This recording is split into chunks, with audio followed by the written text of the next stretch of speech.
Oh,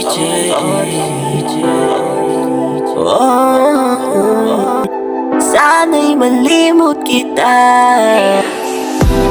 Paano ba masabi na minamahal kita?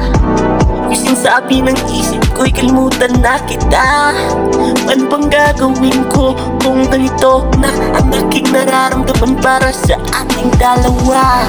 Gusto ko masabihin na wag na, kalimutan na lang natin ang pinagsamahan nating dalawa.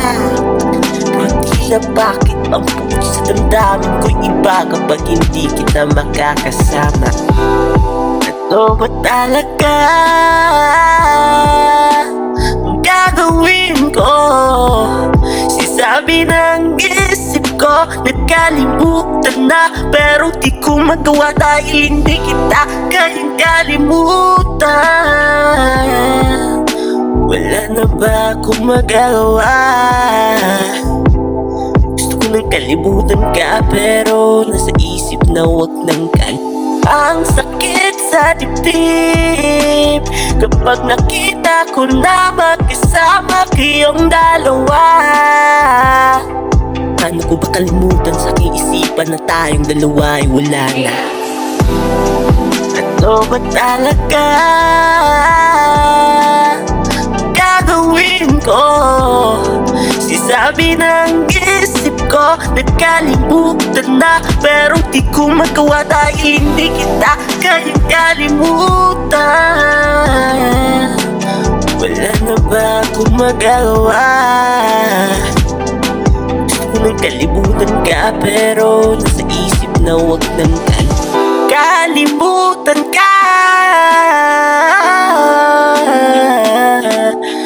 Kalimutan ka. Oh, kalimutan ka. Kalimutan ka. Kalimutan ka. Kalimutan ka. Malimut na sanang kalimutan na makalimutan ka. Kalimutan ka na at malimutan ka na. Kalimutan ka na lang at magparaya. Yan lang ang maganda kong magawa. Dahil kapag katabi kita, hindi mawawala sa isip ko na minamahal kita. Ngunit paano ba? Gusto ko nang kalimutan ka. Isipin sa isip ko na lahat ay guni-guni lang, at mawala lang lahat kapag ako ay matutulog.